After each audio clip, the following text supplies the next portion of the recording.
everyone, and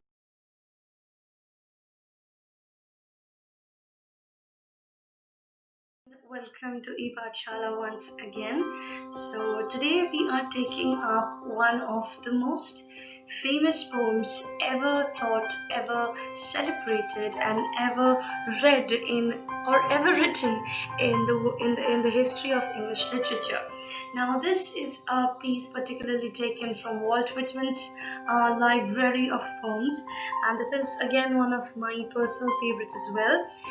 This has been a current inclusion to the ICSE syllabus, but apart from that, the literature students, PE students, they can also have a look at it because I have dealt with this poem in detail, going from the major themes to the history, everything. So here in this video, you will get the detailed description and critical analysis of this poem, no matter which class you belong to, no matter which subject you belong to. Do watch it. It has really some good stuff.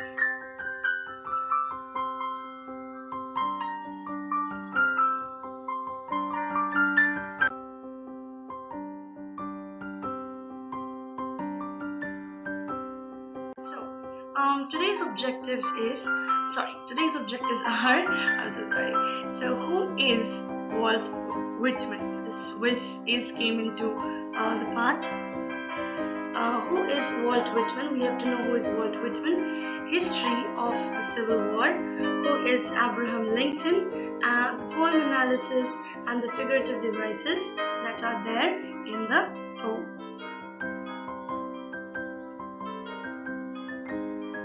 Now, before we move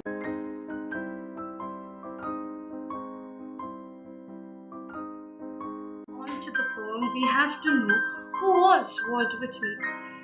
Walt Whitman is one of America's most celebrated and most significant 19th century poets, and one of the famous works is In Leaves of Grass. If you ever get time, do read it.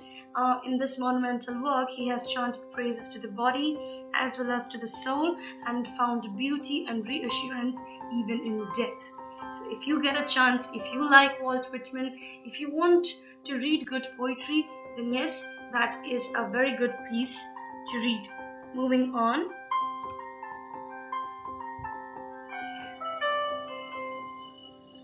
Now, as I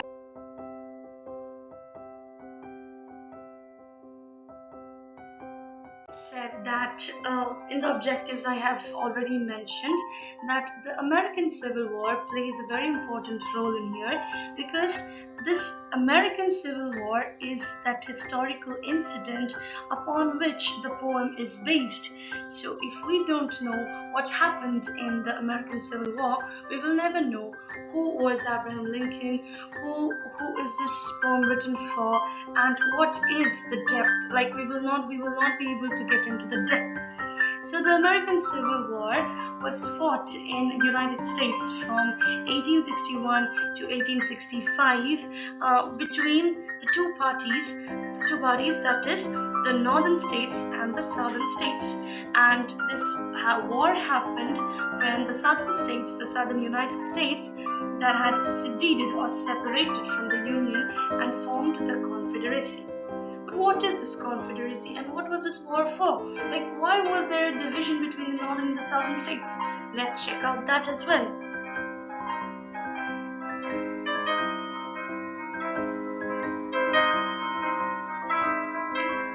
Now,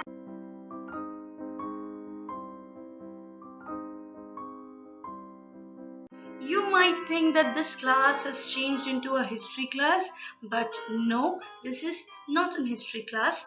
This is the essential piece of history, or this is the essential piece of information that everybody should know about the American Civil War.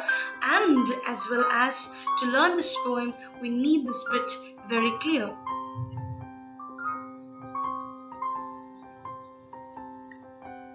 So basically,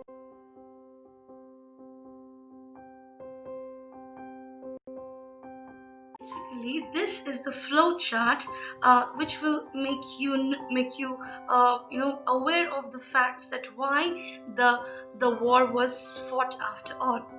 The North was based on industry. The South was based on agriculture. So for industry, you need men. But for agriculture, and that too for growing cotton, you require slaves. So these slaves came from Africa. So when new states were formed in the west of the United States, the question arose that the West will deal with the industry like the North or with agriculture like the South. So the North pushed to completely abolish slavery. The South feared that losing the slaves would cause them severe economic damage. So if the slavery is abolished, so they will not have any more workers to work on their cotton farm and their economy will damage. So Abraham Lincoln, who was against slavery, was elected the president that year. And the states began to leave the United States and form the Confederate States of America, that is the Confederacy, which allowed slavery. So North did not allow slavery, South allowed slavery. So there was a fight. Now,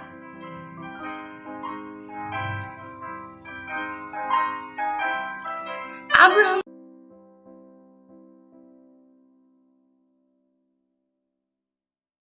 Lincoln was the 16th President of United States of America who successfully prosecuted the Civil War to preserve the nation. He played the key role in passage of the 13th Amendment, which officially ended slavery in America. So he was the man who should be credited for officially ending slavery, and he was the one to fight in the Civil War.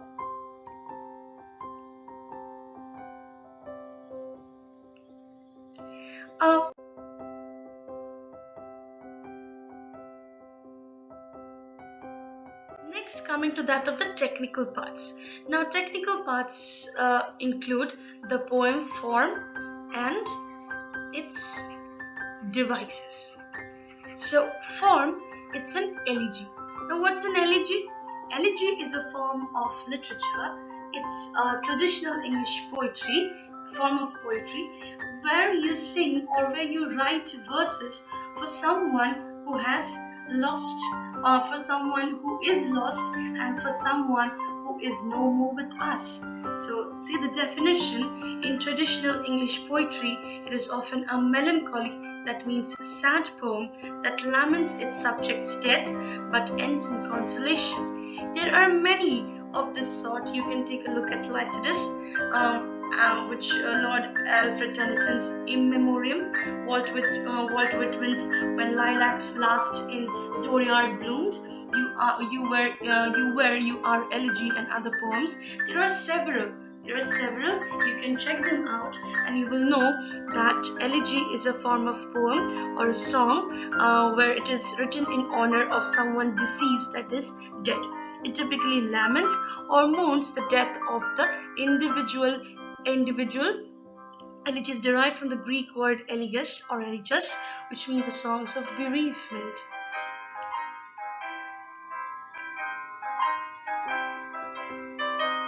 Now let's read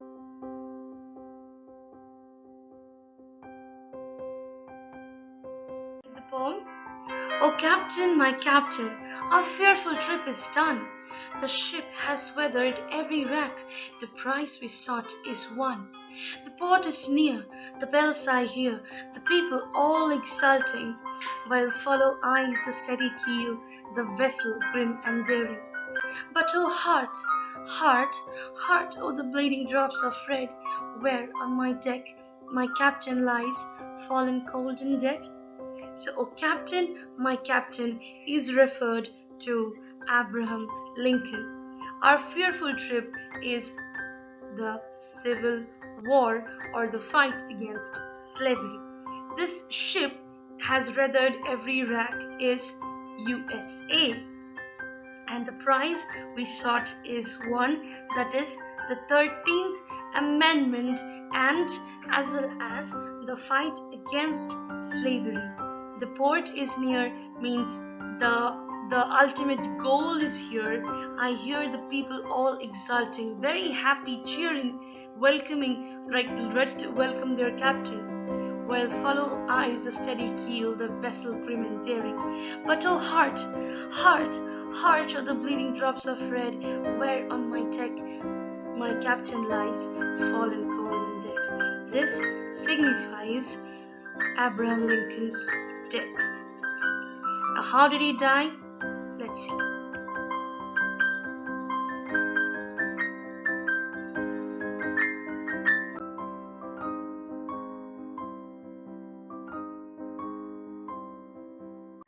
Oh, Captain, my Captain, rise up and hear the bells. So, oh, Captain, my Captain, it is something that has been repeated twice in the whole poem, twice or maybe thrice as well.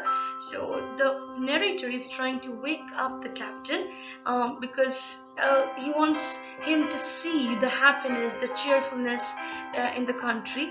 Rise up, for the flag is flung, for you the bugle trills. So, the for, the flag is flung is alliteration.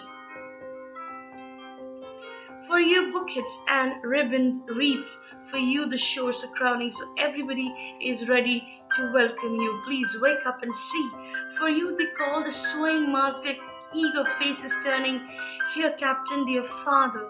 Now you will think that the narrator is a son of the captain or Abraham Lincoln, but basically father figure is someone who can protect you, and Abraham Lincoln's figure was that.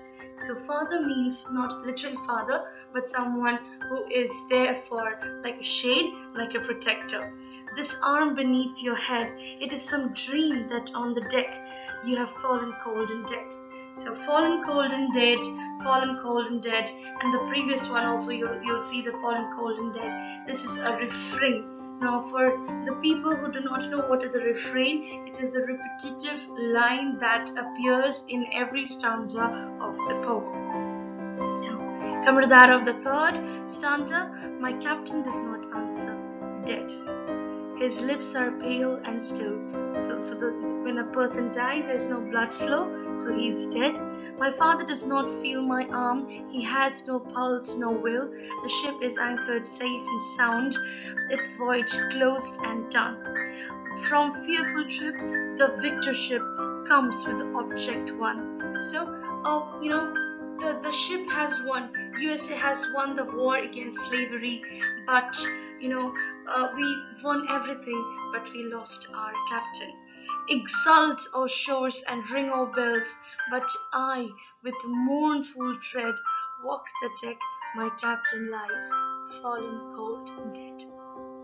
So it's like everybody is so happy, everybody's celebrating, but the narrator, he is walking mournfully. Tread means walk, mournfully means extremely sad, because walk the deck, my captain lies, is walking the deck where his captain lies, fallen cold and dead.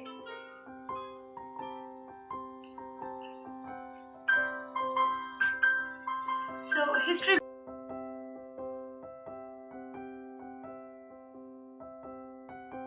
behind the poem is that Whitman wrote this poem shortly after President Abraham Lincoln was assassinated. I don't know how many of you know this, but yes, he was assassinated. He was the 16th and the first president that was assassinated by a well-known stage actor, John Booth, on 14th April while attending the play Our American Cousin at Ford Theatre in Washington, D.C. He was shot in the head as he watched the play. So he was the first US president to be assassinated, and his funeral and burial marking our extended period of national mourning. So everybody mourned for a long period of time because he was such a beloved character, such a beloved person. So this is why this poem is an elegy, because it mourns the death of Abraham Lincoln.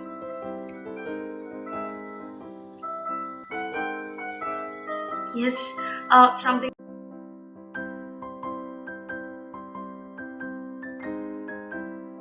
that I have already told you. The poem is an elegy. to the speaker's recently deceased captain, at once celebrating the life and successful return of the ship and mourning the loss of its great leader. So this is an elegy.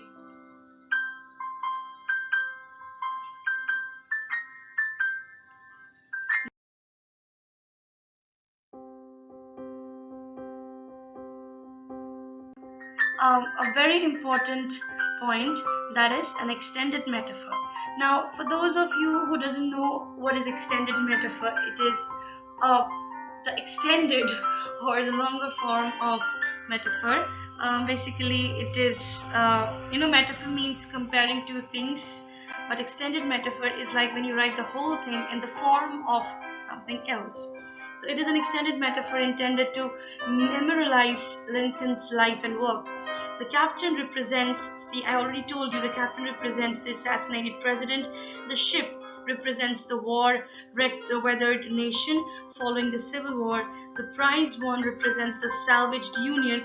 The speaker, torn between relief and despair, captures American confusion at the end of the Civil War. So this is a very important point. If you are going for exam, this is the point that you really need, and which one immortalizes the sense of uncertainty. Oh, captain, my captain. So there's an anxiousness, anticipation that, oh captain, my captain, what am I supposed to do? So this confusion was really there at the time of the Civil War, and that confusion, the despair, the relief, there was a kind of hodgepodge kind of a situation that remained in America during the end of the Civil War.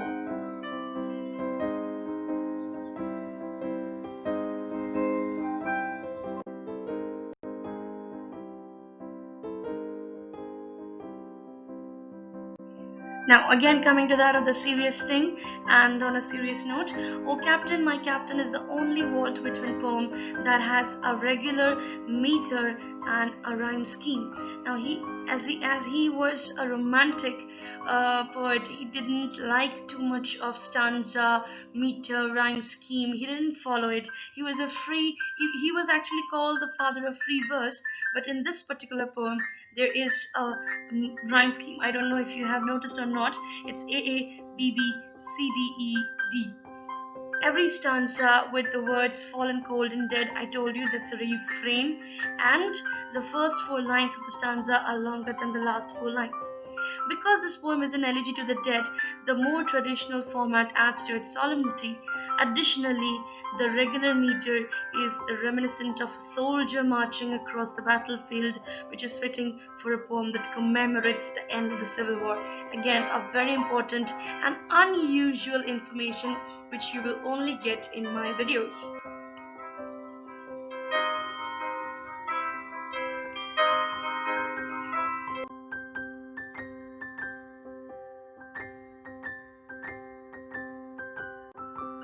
So that's it. ePathshala says thank you, and we hope that you like this video. Please subscribe to our channel, like it, and do comment if you need some additional help. You can always reach us.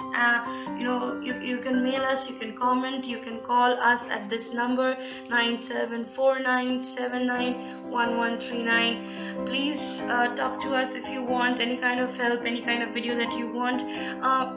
Your encouragement means a lot to us. So with a lot of expectation, bye bye.